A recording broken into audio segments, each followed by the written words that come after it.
blood shouldn't glow. But the fluid staining Dr. Arthur Miller's linoleum floor pulsed with a faint, iridescent blue. The woman bleeding out on his operating table was no ordinary crash victim. She was a nightmare wrapped in shattered titanium, and saving her would put a crosshair directly on his back. The storm over the Oakhaven mining colony didn't just rain, it screamed. Wind battered the reinforced plasteel windows of Dr. Arthur Miller's clinic, threatening to tear the small, underfunded facility right off its foundation. Arthur sat in his cramped office, nursing a lukewarm cup of synthetic coffee. He was a ghost of a man, hiding at the edge of the galaxy. A decade ago, he had been the chief of trauma at Massachusetts General Hospital in Boston. Now he was just Doc, patching up drunken miners and treating black lung in a sector that God and the United Earth government had conveniently forgotten. The dull monotony of the evening shattered when a concussive shock wave rattled the clinic. Dust fell from the ceiling rafters. Arthur's coffee spilled over a stack of unpaid supply manifests. A second later, the proximity alarms outside the clinic wailed, a harsh, rhythmic blaring that cut through the thunder. Arthur grabbed his medical kit and rushed to the airlock doors. Before he could hit the release, the heavy steel doors were pried open from the outside. Thomas, a grizzled foreman from the deep vein lithium mines, collapsed into the entryway. He wasn't alone. He was dragging a body. "Doc, get the gurney, now!" Thomas bellowed, his face pale and smeared with mud and glowing blue fluid. Arthur didn't ask questions. Muscle memory from years of high-pressure Earth ERs took over.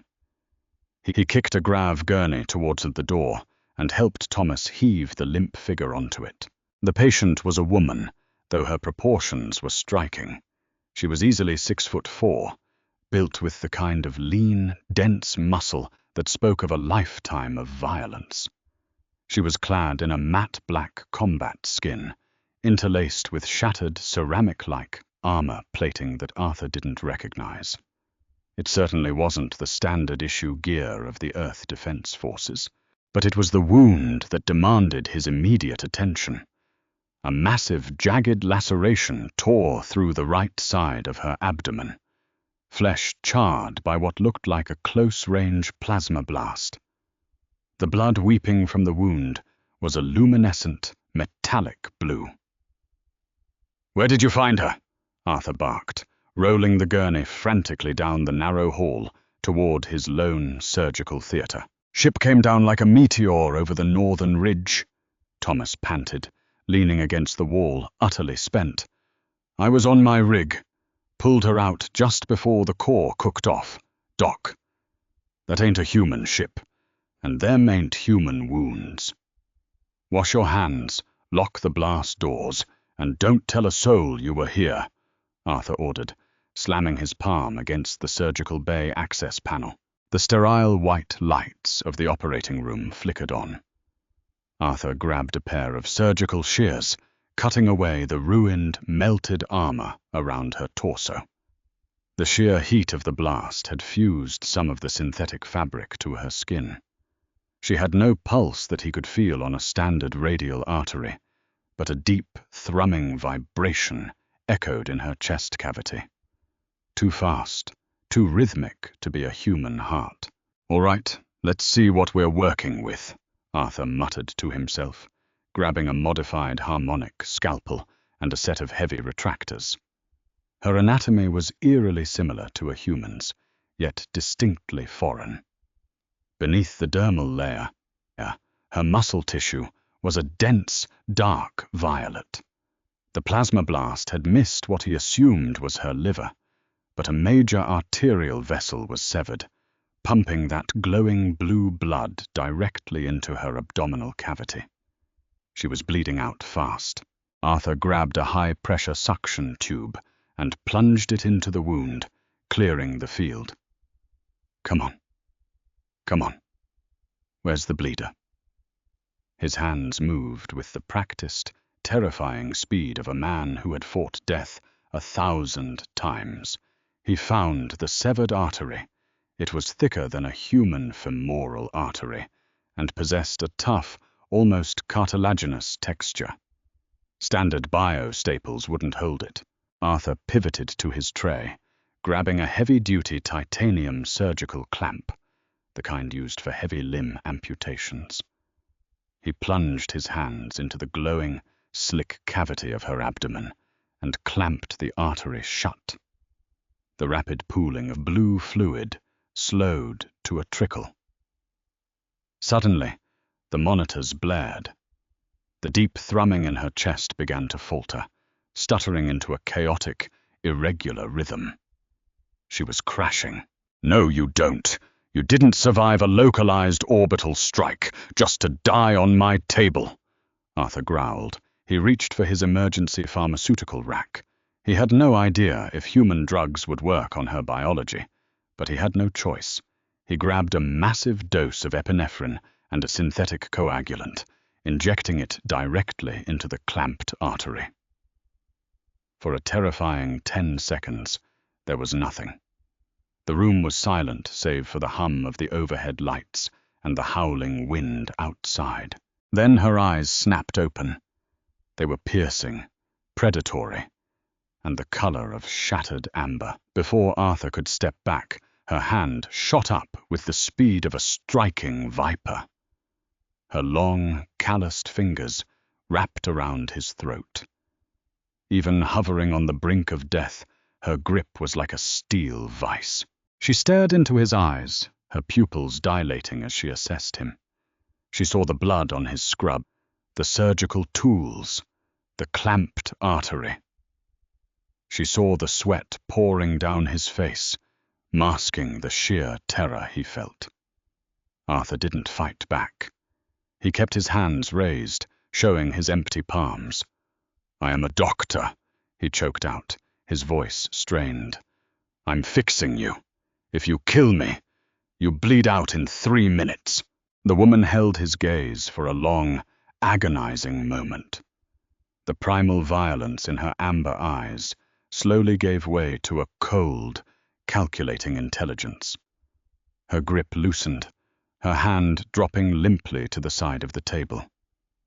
"Fix me," she whispered in flawlessly accented, raspy English. Then her eyes rolled back, and the anesthesia finally pulled her under. Arthur stood there for a moment, rubbing his bruised throat, staring at the alien woman on his table. He took a deep, shaky breath, picked up his scalpel, and went back to work. It took 14 hours of agonizing, meticulous surgery. Arthur had to invent procedures on the fly, using human medical textbooks as mere suggestions for an alien anatomy. By the time he finally applied the dermal regenerator and sealed her chest, his hands were cramping, and his scrubs were soaked through with sweat and blue blood. He moved her to the small recovery ward, hooking her up to an IV drip of saline and broad-spectrum antibiotics, praying her immune system wouldn't reject them. For 2 days, the storm raged outside, and for 2 days, Arthur sat by her bed, monitoring the strange, rapid healing of her tissues. Her biology was terrifyingly efficient. Cells regenerated at a rate that made human biology look primitive. On the evening of the 3rd day, she woke up. Arthur was sitting in the corner armchair, reading a worn paperback copy of A Tale of Two Cities, when he heard the rustle of the coarse cotton bedsheets. He looked up. She was sitting upright, her amber eyes scanning the room with tactical precision. She noted the locked door, the medical equipment, and finally Arthur. "You didn't run," she said, her voice smooth, but carrying a gravelly undertone of exhaustion. "It's my clinic," Arthur replied, marking his page and setting the book down. "And you weren't in any condition to pay your bill. How do you feel?"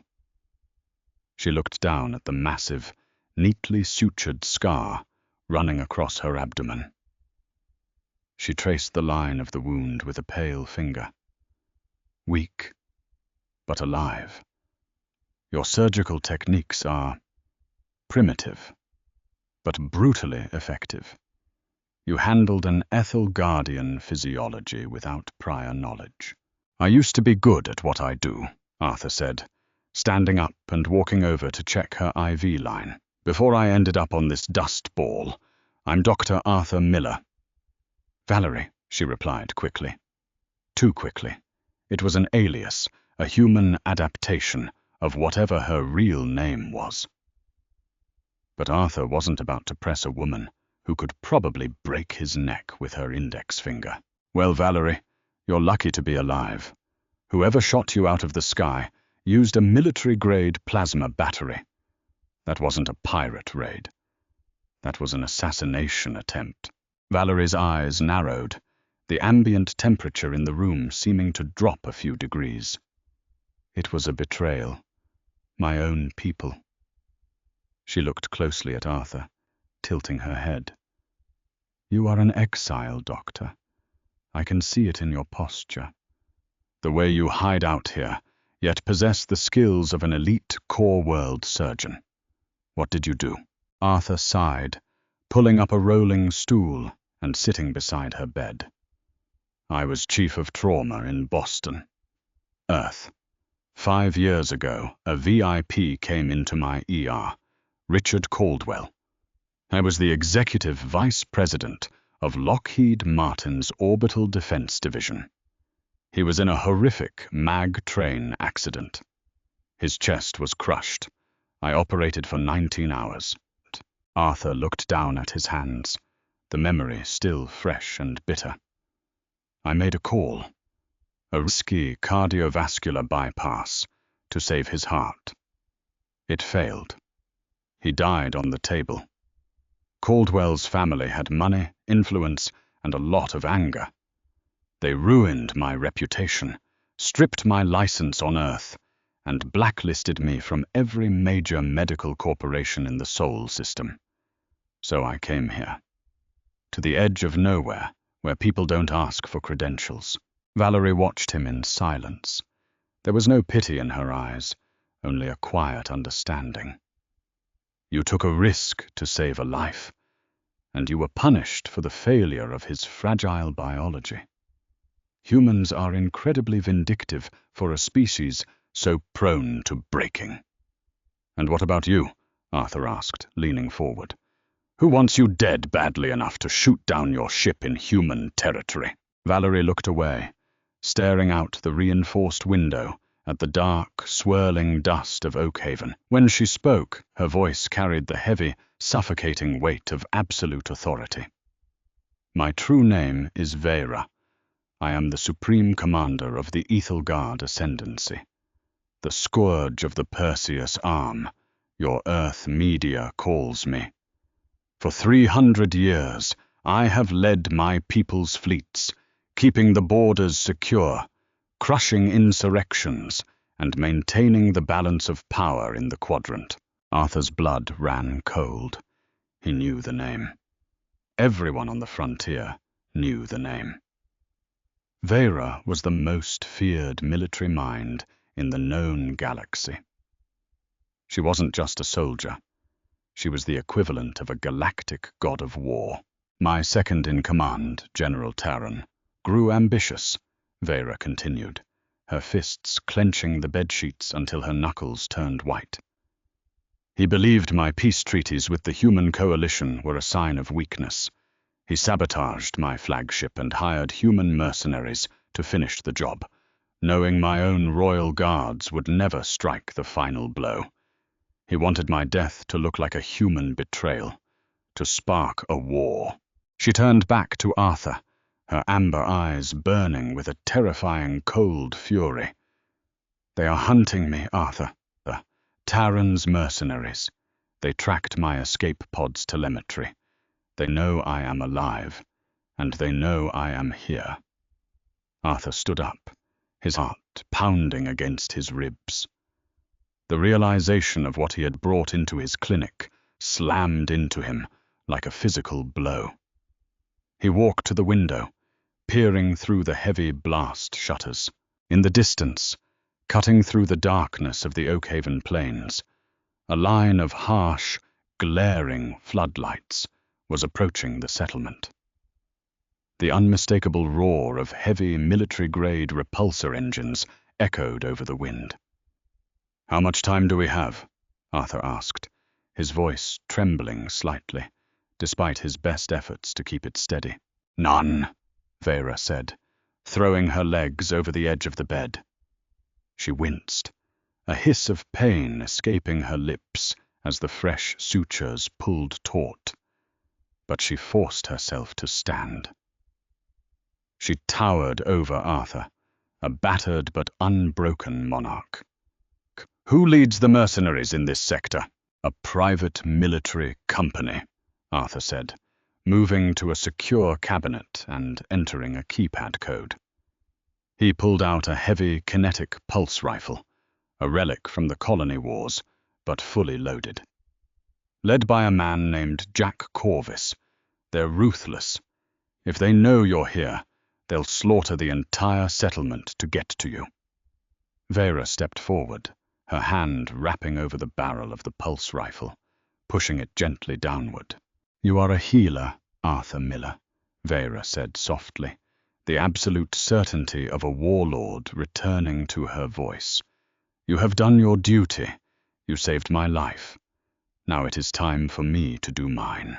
The front doors of the clinic exploded inward in a shower of sparks and shattered plasteel, the concussive force throwing Arthur violently against the back wall. Heavy booted footsteps marched over the debris, and the blinding beams of tactical lasers cut through the swirling smoke. Jack Corvus and his hunters had arrived. Smoke billowed through the shattered entryway of the clinic, carrying the acrid stench of ionized ozone and burnt plasteel. Through the grey haze, tactical laser sights cut sharp red lines, sweeping across the lobby's overturned waiting chairs. Arthur lay pinned behind a reinforced reception desk, his ears ringing from the concussive breach. "Clear the fatal funnel! Push in!" A voice barked over the comms. It was Jack Corvus. The PMC leader stepped through the wreckage, flanked by 4 heavily armored mercenaries wielding rapid-fire kinetic carbines. Corvus was a broad-shouldered ex-Earth Defense Force operative, his face scarred and his eyes devoid of anything resembling human empathy. He had built his private army, the Ironwood Syndicate, on a foundation of ruthless efficiency and 0 loose ends. Arthur gripped the pulse rifle Vera had rejected, his knuckles white. He was a doctor, not a soldier.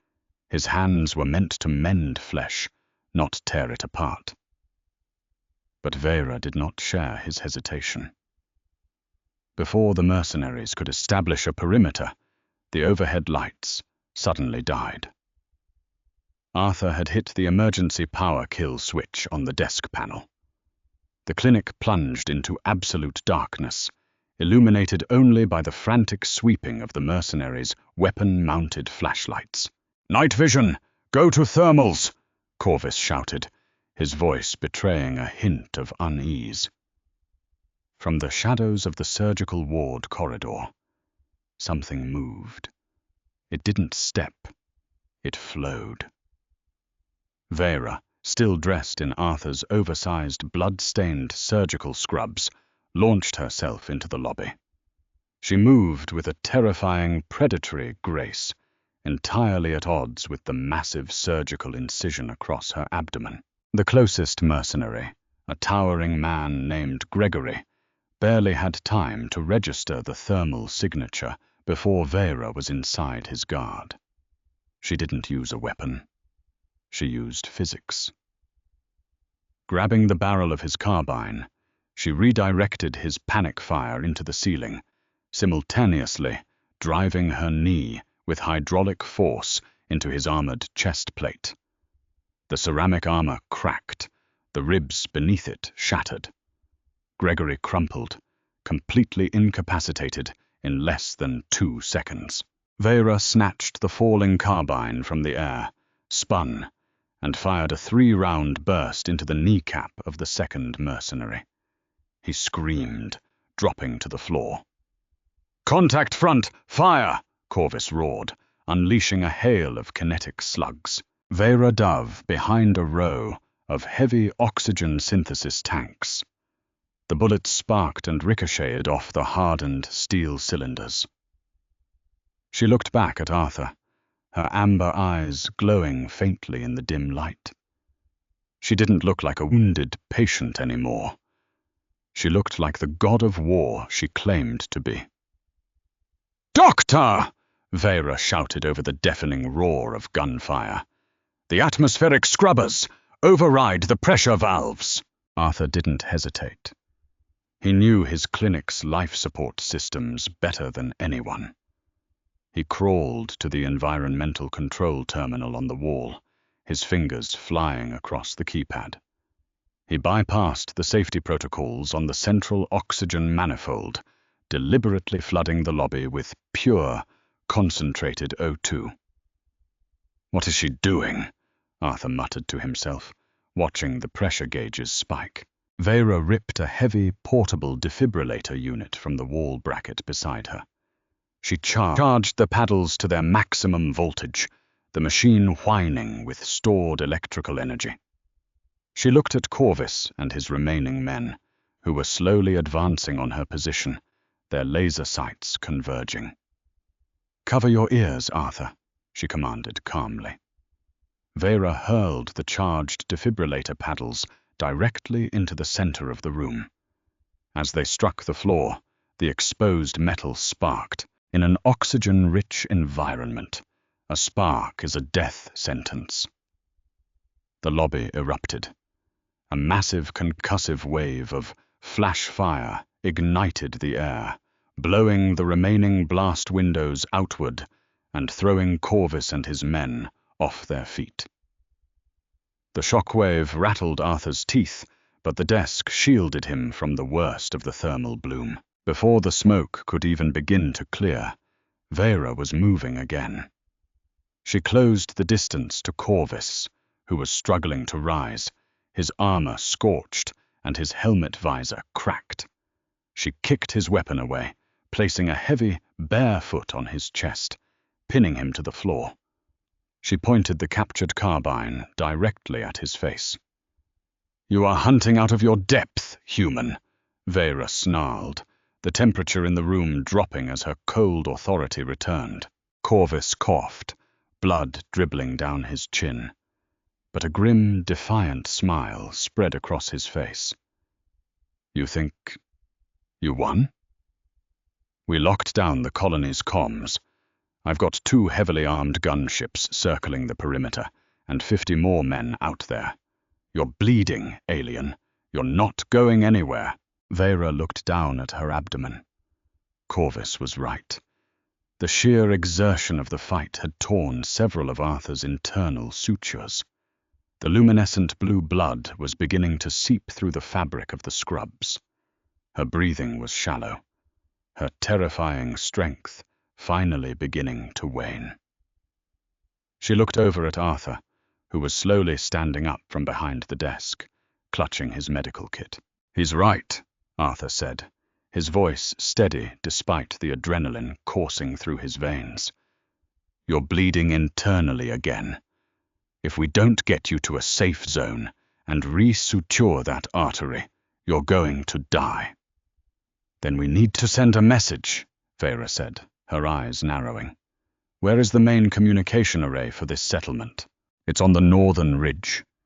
But it's 2 miles away, right through the teeth of that storm and his men," Arthur replied, pointing toward the howling darkness outside. "Then we had better find a ride," Vera said, turning her carbine and delivering a swift, brutal strike to Corvus's temple, knocking the mercenary unconscious. "Lead the way, Doctor." The storm outside had escalated into a full-blown cyclone, chewing up the red dirt of Oakhaven and spitting it out in blinding sheets of mud. Arthur and Vera slipped out through the clinic's loading bay, moving from the cover of one prefabricated storage unit to the next. Every step was a battle for Vera. Her skin had paled to an ashen grey, and she leaned heavily against Arthur.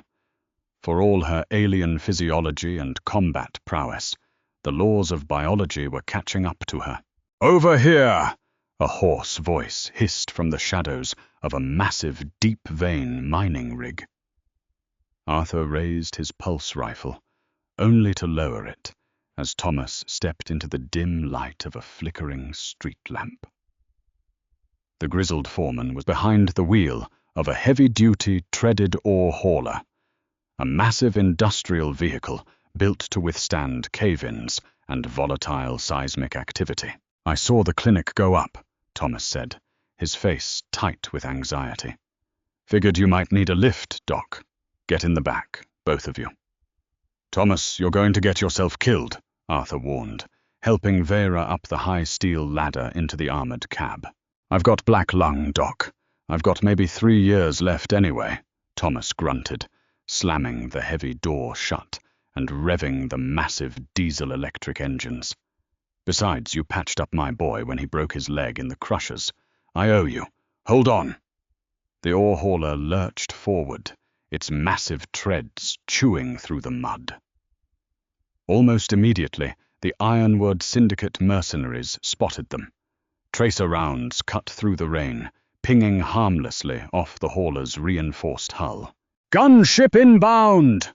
Thomas yelled over the roar of the engine, pointing through the thick, sloped windshield.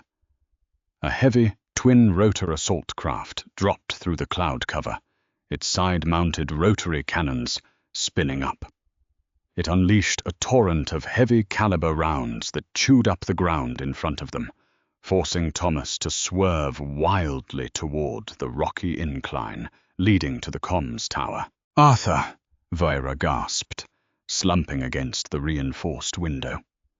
She reached into a hidden compartment on her shattered armor, which Arthur had placed in a duffel bag, and pulled out a small metallic cylinder etched with glowing runes. "This is a tachyon beacon. It will broadcast on a localized quantum frequency. My loyalists are waiting for the signal." "How do I use it?" Arthur asked, taking the heavy cylinder. "You must plug it directly into the colony's central transmission mainframe at the top of the tower and bypass the human encryption protocols. Can you do it?" "I was a trauma surgeon," Arthur said, a grim smile touching his lips. "I spent my life rewiring the most complex electrical system in the universe, the human heart. I can handle a colony comms board." With a final, bone-jarring crash, Thomas rammed the ore hauler through the chain-link perimeter fence of the comms array, screeching to a halt at the base of the massive steel tower. "Go!" Thomas yelled, grabbing a shotgun from under his seat. "I'll keep them busy." Arthur threw Vera's arm over his shoulder and half-carried, half-dragged the Supreme Commander into the ground-floor maintenance elevator. They hit the button for the observation deck, just as the gunship outside unleashed a rocket barrage, shaking the tower to its foundation. The elevator doors chimed open at the top. The control room was a mess of blinking servers and analog switches. Arthur laid Vera gently against the wall, her breathing now dangerously shallow, and rushed to the main terminal. He ripped the casing off the primary console, exposing the wiring. He spliced the tachyon beacon into the main power feed, his fingers moving with the same desperate, practiced speed he had used to clamp her bleeding artery hours ago. He bypassed the Ironwood Syndicate's firewall, using a brute force diagnostic override, a trick he'd learned hacking hospital servers to get uninsured patients priority care. "Signal is green," Arthur shouted, slapping the enter key. The beacon pulsed with a blinding blue light, sending an invisible, faster-than-light distress cry into the void. A heavy thud echoed from the stairwell. The elevator doors were pried open, and Jack Corvus stepped through, his face bruised and furious, an assault cannon leveled at them. Behind him, 3 more heavily armed mercenaries filed into the room. "It's over," Corvus spat, wiping a mixture of blood and rainwater from his eyes. "Taron is going to pay me double for this. I'm going to blow your head off, Doc, and then I'm taking her head in a box." Arthur stood between the guns and Vera. He didn't have a weapon. He didn't have a plan. But he refused to step aside. He had lost his career because he refused to give up on a patient. He wasn't about to give up on this one. "You're not touching her," Arthur said, his voice surprisingly calm. Corvus sneered, his finger tightening on the trigger. "Noble to the end.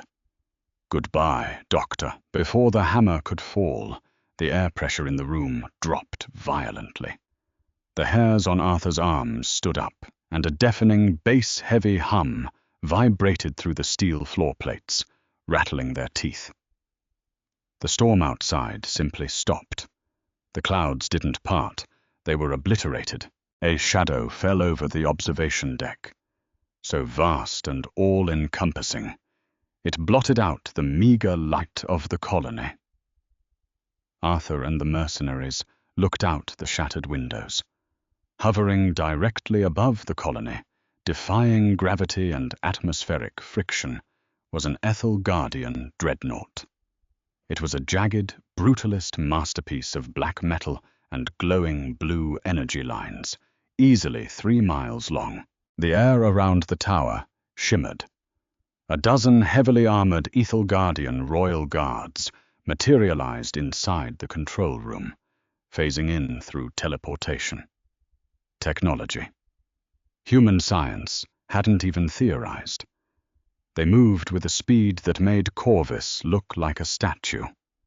In a fraction of a second, Corvus and his men were disarmed, forced to their knees, and pinned down by energy blades humming inches from their throats. A towering Ethel Guardian officer, his armor pristine and gleaming, stepped forward and immediately dropped to one knee before Vera, bowing his head. "Supreme Commander," the officer rumbled. "General Taron is dead. The fleet is yours. We heard your call." Vera nodded weakly, accepting the salute of her soldier. She looked past the officer, her amber eyes locking onto Arthur. The human doctor was leaning against the terminal, exhausted, terrified, yet standing tall. "You humans," Vera rasped, a faint smile touching her lips. "Your bodies are so incredibly fragile. A simple kinetic slug can end your existence. Yet your spirit is harder than titanium." She motioned for her medical officers to approach. As they lifted her onto an anti-grav stretcher, she reached out, grabbing Arthur's wrist with surprising strength. "Earth discarded you, Dr. Arthur Miller, because you dared to fight death and lost," Vera said, her voice carrying the absolute authority of a galactic sovereign. "The Ascendancy values those who fight.